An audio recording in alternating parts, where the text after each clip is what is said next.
Bonjour frères et sœurs. Je suis venu ici pour transmettre des instructions qui m'ont été données.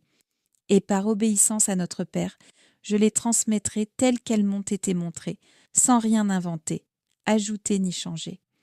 Ces derniers mois, et surtout ces derniers jours, on a vu beaucoup de choses sur Internet. Des tas de vidéos, des tas de gens qui parlent de rêves, de visions, d'avertissements sur des temps difficiles à venir. Et moi, qui suis croyant, je ne crois pas que ce soit une coïncidence. J'ai vu tout cela et j'ai prié. J'ai demandé à notre Père de me guider concrètement, de me donner des instructions pratiques, des conseils pour le jour où ce jour viendra. Et il me l'a donné. Oui, Jésus-Christ, notre Seigneur, m'a donné ces instructions ce matin, après des jours de recherche et de prière. Je me suis réveillée à 3 heures du matin, le cœur battant la chamade et avec une clarté d'esprit inédite. C'était comme si chaque mot s'écrivait dans mon esprit. Et laissez-moi vous dire quelque chose d'important. Il ne m'a pas donné qu'une seule chose. Il ne m'en a pas donné 5. Il m'en a donné 11. 11 choses à faire le jour venu. Je ne suis pas là pour faire peur. Je suis là pour avertir et pour préparer. Alors écoutez attentivement. Car le moment venu, ceux qui seront préparés pourront se protéger eux-mêmes et leur famille. Avant de commencer la liste, j'aimerais vous demander une petite chose. Laissez votre nom et celui de votre famille en commentaire, car à la fin, je prierai avec vous tous une prière collective pour bénir le plus grand nombre de familles possible. Jésus m'a montré que le jour où tout se produira, beaucoup paniqueront sans même comprendre ce qui se passe. Il m'a dit, « Mon fils, avant de courir, observe. Avant de crier, discerne. » Et ces mots sont restés gravés dans mon cœur, comme mon premier enseignement. En cas de panne de courant, ne pensez pas automatiquement que c'est la fin. Les coupures de courant sont fréquentes. Il peut s'agir d'une simple défaillance, d'un problème sur le réseau, d'une tempête. Mais il y a une différence entre une panne de courant classique et un problème bien plus grave. Et vous devez être capable de faire la différence dans les premières minutes, car votre réaction déterminera la suite des événements. Sortez et regardez autour de vous. Vos voisins sont-ils aussi dans le noir? Les lampadaires sont-ils éteints? Essayez de démarrer votre voiture. Si elle ne démarre pas, demandez à votre voisin d'essayer la sienne. Si aucune voiture ne démarre, si les téléphones portables sont complètement hors service, pas seulement sans réseau, mais totalement inopérants, alors vous êtes confronté à un problème différent. Un problème qui a touché toute la région simultanément.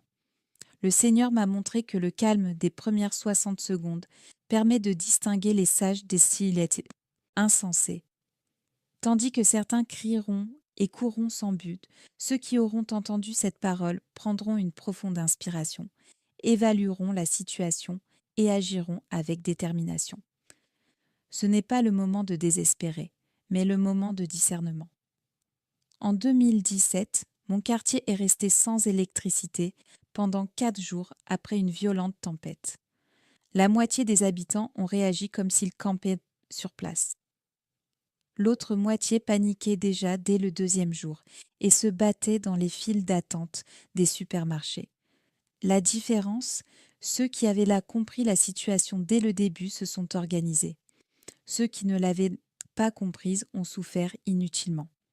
Alors, mon frère, voici le premier conseil que Jésus a mis dans mon cœur. Ne panique pas, agis. Observe pendant 60 secondes. Vérifie ce qui se passe. Et ensuite, engage-toi à suivre le plan. Car à partir de maintenant, chaque minute compte. Ce matin-là, Jésus m'a réveillée et la deuxième chose qu'il m'a montrée, c'était de l'eau. Il m'a dit, « Mon enfant, quand le système s'arrête, l'eau s'arrête aussi. Et celui qui n'agit pas vite aura soif. » Ces paroles résonnèrent avec urgence et gravité. J'ai compris que ce n'était pas une suggestion, mais un ordre. Permettez-moi de vous expliquer quelque chose que peu de gens savent. L'eau qui coule de votre robinet dépend de pompes électriques. Le réseau d'adduction d'eau de la ville fonctionne à l'électricité. En cas de coupure de courant, ces pompes s'arrêtent. Ce qui continue de couler du robinet pendant quelques minutes, c'est simplement la pression résiduelle dans les canalisations. Après cela, plus rien. Et l'eau ne revient pas de sitôt. Vous disposez de 30 minutes à 1 heure maximum. Pendant ce temps, remplissez tout ce que vous pouvez. Seau, casserole, bouteille, cruche, baignoire. Une baignoire pleine peut contenir près de 200 litres d'eau. C'est une ressource précieuse en cas de crise. Ne perdez pas cette minute. Le Seigneur m'a aussi montré le chauffe-eau, cette chaudière dont beaucoup oublient même l'existence. Il contient entre 100 et 200 litres d'eau potable. Mais il faut fermer le robinet d'arrivée d'eau avant que la pression du système ne chute, sinon l'eau disparaîtra. Faites-le dans les premières minutes. Une famille de 4 personnes a besoin d'au moins 4 litres d'eau par jour pour boire. Si vous parvenez à collecter 200 litres dès la première heure, vous aurez de quoi tenir près de 2 semaines en eau potable. Pendant ce temps, d'autres se disputeront des bouteilles d'eau dans un supermarché fermé, car les portes automatiques sont hors service et les caisses ne fonctionnent pas. Je me souviens de la crise de l'eau au Texas en 2021. Lorsque le système a saturé, les gens n'avaient que quelques minutes pour agir. Ceux qui ont rempli leur réservoir s'en sont sortis sans problème majeur. Ceux qui ont attendu n'ont pas eu d'eau. Jésus me l'a clairement montré. L'eau d'abord, toujours. Car on peut purifier l'eau sale plus tard, mais on ne peut pas créer de l'eau à partir de rien. La troisième instruction que le Seigneur a mise à mon cœur concernait la nourriture. Il m'a montré un réfrigérateur et j'ai clairement vu qu'il s'était transformé en horloge. À chaque minute qui passait, la nourriture à l'intérieur se gâtait. Et il m'a dit « Mon fils, enseigne à mon peuple à ne pas gaspiller ce qu'il possède. » En cas de panne de courant, votre réfrigérateur conserve les aliments au frais pendant environ 4 heures, à condition de ne pas l'ouvrir. Votre congélateur, quant à lui, tient un peu plus longtemps, entre 24 et 48 heures selon son niveau de remplissage. Cependant, chaque ouverture de porte entraîne une perte d'environ 10 minutes de froid. La première règle est donc de ne plus les ouvrir. Considérez votre réfrigérateur et votre congélateur comme des coffres-forts hermétiques. La deuxième chose à faire est de trier rapidement. Qu'est-ce qui se gâte en premier? Le bœuf haché, le poulet, le poisson, la charcuterie, les produits laitiers, les œufs. Il faut consommer ou cuisiner tout cela dans les prochaines heures. Inutile de stocker ces aliments en attendant le retour du courant. Si le courant n'est pas rétabli dans les 4 heures, tout sera perdu. Alors cuisinez maintenant. Mangez maintenant. Partagez avec la famille. Jésus m'a montré une astuce utilisée par les anciens. Si de la viande décongèle et que vous n'avez aucun moyen de la cuire, recouvrez-la entièrement de sel. Du gros sel, beaucoup de sel. Ce n'est pas parfait, mais cela la conserve pendant des jours au lieu de quelques heures. Vos arrière-grands-parents faisaient cela avant l'invention du réfrigérateur. C'est un savoir-faire presque oublié, mais il peut sauver vos provisions. En hiver, si la température extérieure est négative, sortez les aliments du congélateur. En janvier 2019, lors d'une panne de courant de 3 jours, c'est exactement ce que j'ai fait. J'ai mis la viande dans une boîte à l'extérieur, près de la fenêtre. Elle s'est conservée plus longtemps, ainsi que dans le congélateur éteint. La nature a fait office de réfrigérateur. Frère, le Seigneur m'a montré que le gaspillage en temps de crise est un péché. Il pourvoit à nos besoins, mais il attend de nous que nous les gérions avec sagesse. Le temps a commencé à s'écouler dès que les lumières se sont éteintes. Respecte ce temps, agis vite, et ne gaspille pas ce que Dieu a déjà placé dans ta maison. La quatrième instruction s'accompagna d'une image très claire. Jésus me montra des gens faisant la queue, tenant des cartes invalides, fixant des écrans vides, incapables d'acheter 1 litre d'eau. Et il me dit, l'argent auquel ils croyaient n'a jamais vraiment existé. Ce n'était qu'un numéro sur une machine. Imaginez, en cas de casse, panne de courant, qu'advient-il de votre argent numérique? Pix ne fonctionne plus. Les cartes bancaires sont inutilisables. Les distributeurs automatiques sont hors service. Les applications bancaires sont inaccessibles. tout le solde affiché à l'écran disparaît tout simplement. Non pas parce qu'il a disparu, mais parce que vous ne pouvez plus y accéder. Et si vous ne pouvez pas y accéder, c'est comme s'il n'existait pas. Dans les premiers jours ou les premières semaines d'une crise comme celle-ci, la seule monnaie qui fonctionnera, c'est l'argent liquide, le papier-monnaie. La monnaie que l'on peut tenir en main et donner à quelqu'un sans avoir besoin d'Internet, d'électricité, ni d'aucun autre système. C'est de l'argent véritable. Le Seigneur m'a conseillé de toujours garder un peu d'argent chez moi. Pas besoin d'une grosse somme, mais économisez ce que vous pouvez. Ce billet oublié dans le tiroir de votre table de chevet, la monnaie que vous gardez dans la voiture, l'enveloppe que vous conservez pour les urgences. Tout cela vaut maintenant son pesant d'or. Et privilégiez les petites coupures, 2, 5, 10, 20 réaux. Personne n'aura de monnaie pour un billet de 100 réaux. Et beaucoup le refuseront même, car ils ne pourront pas vérifier son authenticité. J'ai vu ce qui s'est passé à Porto Rico après l'ouragan Maria.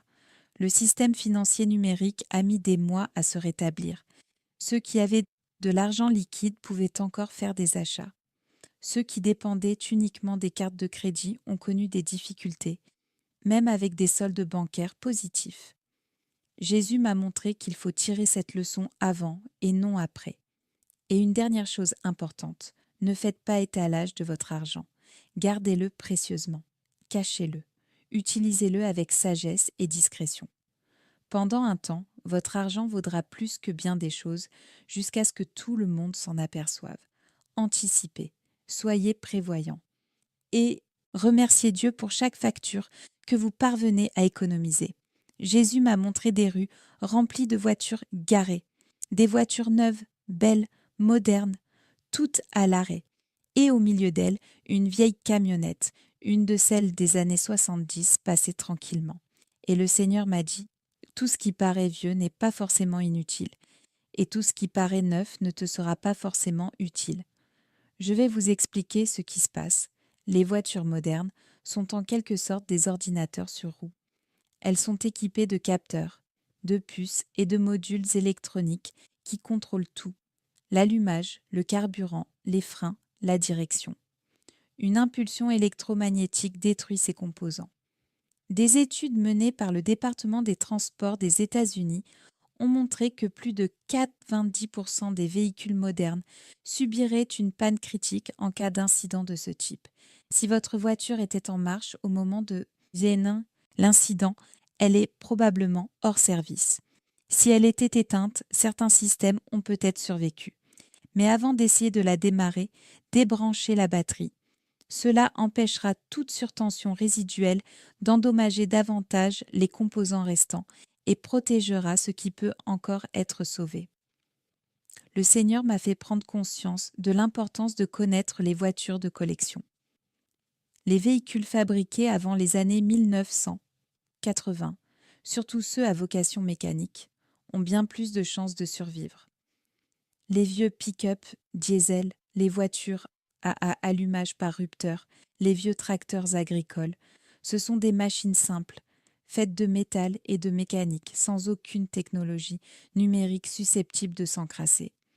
Je connais quelqu'un qui possède un Ford F1000 de 1978. Dans le quartier, tout le monde se moquait de sa vieille voiture, la traitant de bonne pour la casse. Jusqu'au jour où une grave panne d'électricité a touché la région et où sa voiture était la seule à fonctionner. Pendant 3 jours, il a transporté de l'eau et des provisions dans 3 quartiers différents. Ce qui semblait être une faiblesse s'est transformé en force. Alors, mon frère, évalue ta situation. Si tu dépends entièrement d'une voiture moderne, sache que tu pourrais finir par marcher. Et si tu finis par marcher, tes options changent du tout au tout. Tu devras penser local, tu devras t'organiser autrement. Jésus m'a montré que les transports ne sont pas garantis, et celui qui le comprend tôt en souffre moins par la suite. La 6e instruction m'a été donnée d'une manière intéressante.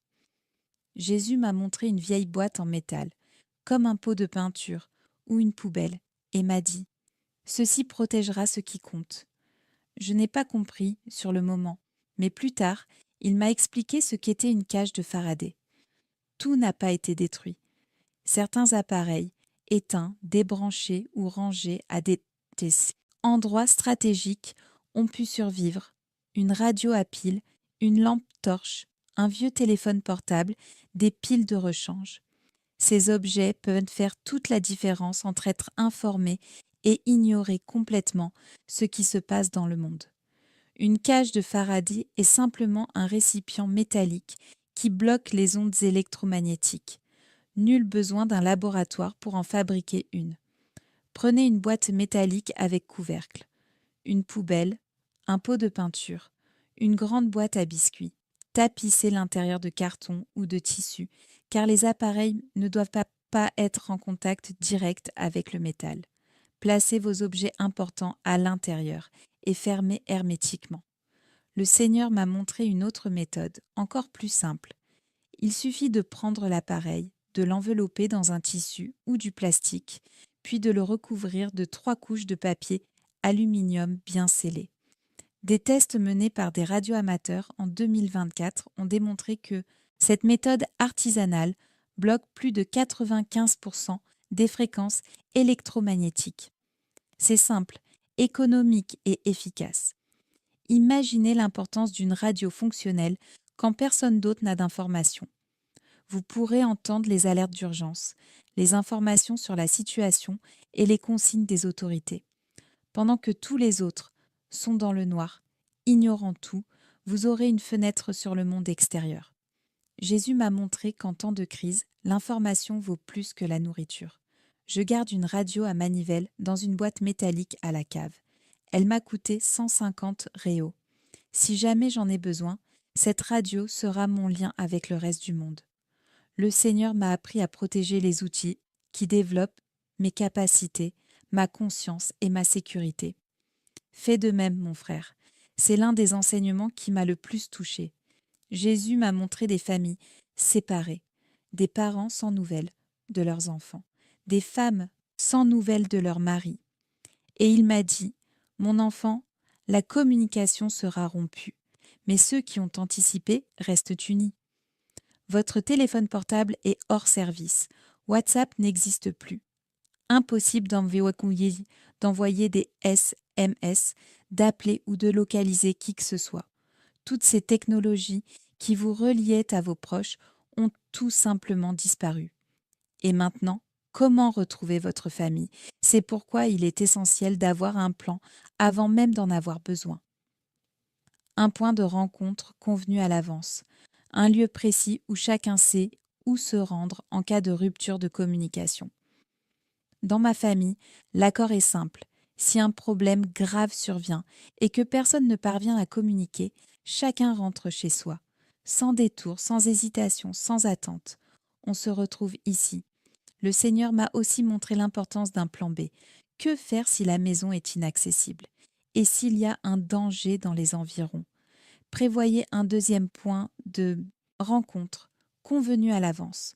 Cela peut être la maison d'un proche, une église, un endroit précis que tout le monde connaît, un lieu facile à trouver, sans avoir besoin de la technologie. Une autre chose que Jésus m'a inspiré, avoir un contact hors de sa ville. Lors de catastrophes régionales, les appels longue distance permettent parfois de joindre le réseau lorsque les lignes locales sont saturées ou hors service. Ce contact extérieur devient alors le centre névralgique de l'information. Chacun essaie de le joindre et il relaie les messages. C'est un véritable filet de sécurité humain. Intégrez cela dès aujourd'hui. Au dîner, pendant la prière, avant de vous coucher, faites en sorte que votre famille mémorise ce plan. Demandez à vos enfants, s'il arrive quelque chose et que nous ne pouvons pas communiquer, que faites-vous? Entraînez-vous régulièrement. Quand le réseau tombe en panne, mon frère, celui qui a prévu la déconnexion est celui qui reste connecté. Jésus me l'a clairement montré, et maintenant je vous le transmets. Jésus m'a montré un garde-manger, et à côté un carnet. Il m'a dit, « Mon enfant, celui qui ne sait pas ce qu'il possède, ne sait pas combien de temps il pourra tenir. » Cet enseignement nous enseigne les mathématiques de la survie. Il s'agit de savoir précisément sur quoi l'on peut compter. Vous avez déjà fait le plein d'eau. Vous avez déjà mis les aliments au frais dans le réfrigérateur. Il vous faut maintenant faire un inventaire complet de tout ce que vous avez chez vous. Vérifiez chaque placard, chaque étagère, chaque tiroir. Notez tout, chaque boîte de haricots, chaque paquet de riz, chaque sachet de pâtes, chaque bouteille d'huile, chaque sachet de sel. Indiquez la quantité et, si possible, les calories. Un adulte a besoin d'environ 2000 calories par jour pour maintenir son énergie et sa lucidité. Il est possible de survivre avec moins, mais le corps s'affaiblit, l'esprit ralentit et les décisions deviennent moins judicieuses. Alors faites le calcul. Si vous avez assez de nourriture pour 30 000 calories et que vous êtes 4 à la maison, combien de temps cela vous durera-t-il ? Le Seigneur m'a montré que rationner n'est pas synonyme de famine, mais de gestion avisée. Si l'on mange normalement, soit 2000 calories par personne, les provisions s'épuisent plus vite. Mais en réduisant cet apport à 1500 calories par jour, on prolonge la durée de vie des réserves. On gagne ainsi des jours supplémentaires, des jours qui peuvent faire toute la différence entre recevoir de l'aide et se retrouver sans ressources. Voyez la nourriture comme un carburant, pas comme un plaisir. Du riz et des haricots, des pâtes avec une sauce en conserve, du gruau avec du beurre d'arachide. Ce n'est pas de la grande cuisine, mais c'est essentiel pour survivre et être en forme. Pensez aussi aux décisions difficiles. Si votre voisin frappe à votre porte, là, pour vous demander à manger, que faites-vous ? Si un enfant affamé vous regarde dans les yeux, quelle est votre limite ? Décidez en maintenant, avant que vos émotions ne prennent le dessus. En 2014, j'ai passé près d'une semaine sans électricité à cause d'une tempête hivernale. Ma femme et moi avons fait l'inventaire de nos biens le premier jour. Mais c'était bâclé et rapide. Au bout de 4 jours, nous ne savions même plus ce qu'il nous restait. C'était un stress inutile. Depuis, Jésus m'a enseigné l'importance d'un inventaire immédiat, détaillé et écrit. Faites de même, mon frère. Savoir ce que l'on possède est la première étape pour savoir combien de temps on peut tenir. Le Seigneur m'a montré quelque chose qui m'a mis en garde. Il m'a montré des gens bien, des gens ordinaires, faisant des choses qu'ils ne feraient jamais en temps normal. Et il a dit, « Mon fils, quand le système s'effondre, le désespoir change le comportement humain. Protège ta maison, protège ta famille. » Je ne dis pas que tout le monde deviendra criminel. La plupart des gens sont bons et essaieront d'aider. Mais le désespoir a des effets étranges sur l'esprit humain. Quand on n'a pas mangé depuis 3 jours, quand des enfants pleurent de soif, quand la peur nous submerge, on fait des choses qu'on n'aurait jamais cru possibles. Il faut s'y préparer. Votre maison est votre forteresse. Traitez-la comme telle. Verrouillez toutes les portes, toutes les fenêtres, le garage et tous les accès au sous-sol et à la buanderie. Si vous avez du matériel, planches, contreplaqué, clous, pensez à renforcer les fenêtres du rez-de-chaussée. Il ne s'agit pas de construire un bunker, mais de profiter des opportunités qui se présentent.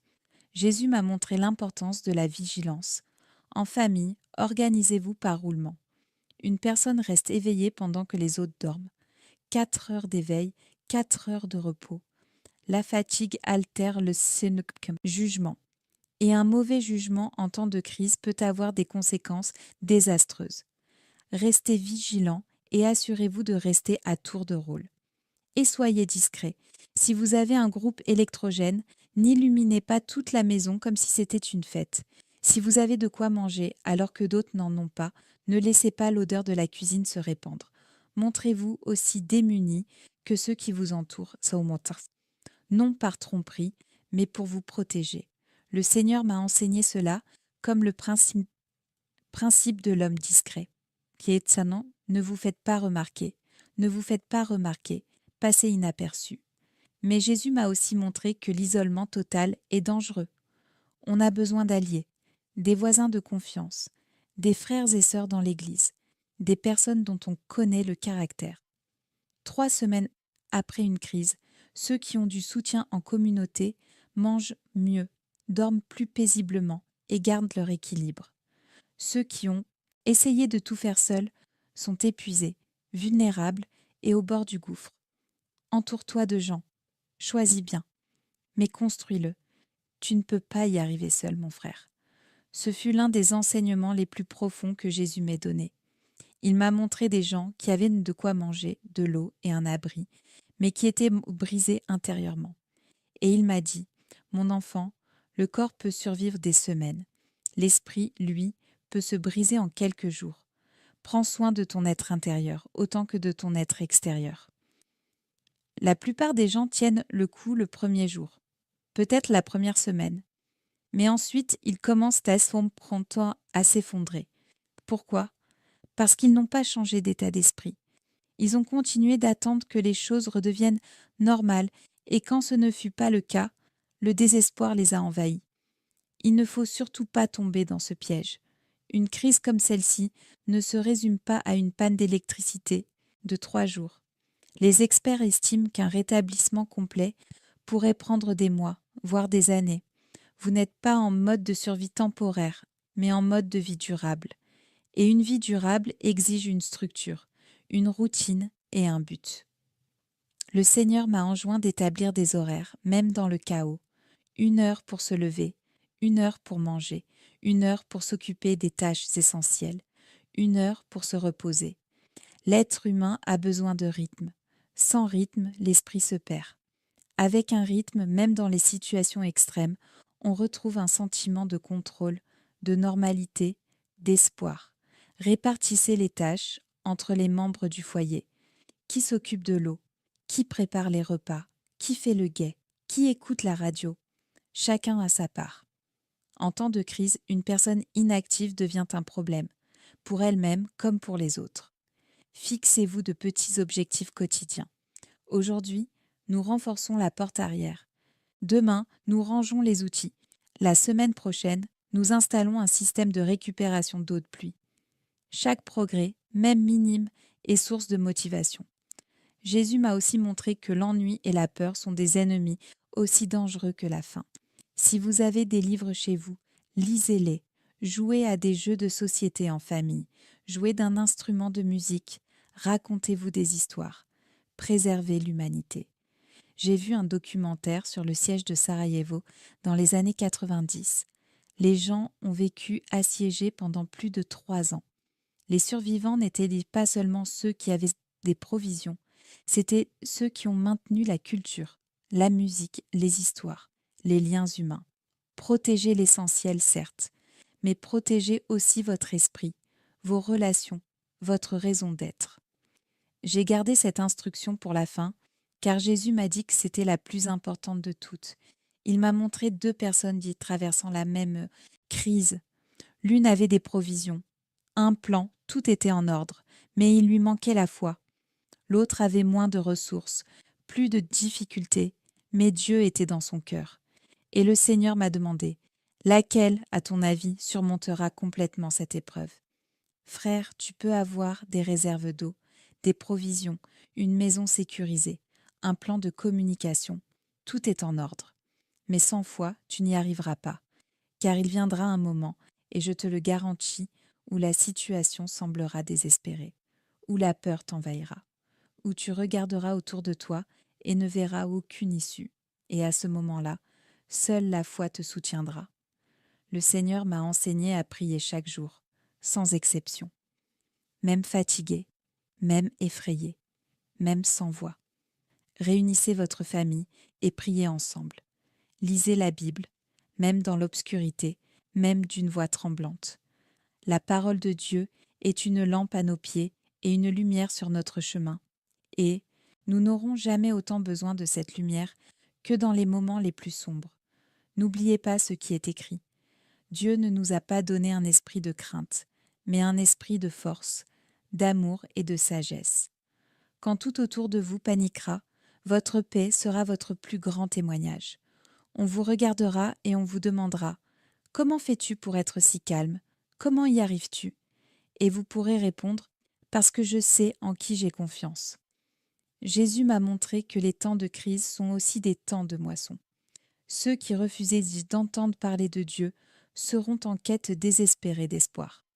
Et vous, préparez corps et âme, vous pourrez être un instrument entre les mains du Seigneur. Non pas survivre, mais servir. Non pas résister, mais témoigner. Alors, mon frère, prépare ta maison, oui. Fais des réserves d'eau. Stocke de la nourriture. Protège ta famille. Mais surtout, prépare ton cœur. Car lorsque le monde s'obscurcit, la lumière qui brille en toi sera celle du Christ. Et cette lumière, aucune impulsion électromagnétique, aucune crise, aucun chaos ne peut l'éteindre. Avant de terminer, je tiens à faire ce que j'ai promis au début. Laissez votre nom en commentaire et les noms des membres de votre famille. Car maintenant, je vais prier pour chacun de vous. Père Céleste, je te remercie pour chaque personne qui lit ces mots. Seigneur, je te demande d'ouvrir les yeux spirituels de chacun. Donne-leur la sagesse de se préparer. Donne-leur le courage d'agir. Donne-leur la paix de te faire confiance en toutes circonstances. Seigneur, protège nos familles, protège nos enfants, nos parents, nos frères et sœurs. Guide nos pas dans l'incertitude. Et lorsque les épreuves surviendront, car elles surviendront, puissions-nous demeurer fermes, non par notre propre force, mais par la tienne, non par notre compréhension, mais par ta parole. Seigneur, que chaque famille qui laisse son nom ici soit protégée par le sang de Jésus. Que les anges du Seigneur veillent sur leur maison. Qu'ils ne manquent jamais de ressources, qu'ils ne connaissent jamais la maladie, qu'ils ne soient jamais malades, et que leur foi ne les quitte jamais. Au nom de Jésus-Christ, notre Seigneur et Sauveur. Amen. Frère dans la foi, que Dieu te bénisse et te garde, qu'il fasse rayonner sa face sur toi et t'accorde la paix. Partagez ce texte avec un être cher, car le jour venu, ceux qui étaient préparés seront reconnaissants, et ceux qui ont préparé les autres recevront la récompense de ceux qui ont pris soin de leur prochain. À bientôt dans l'éternité.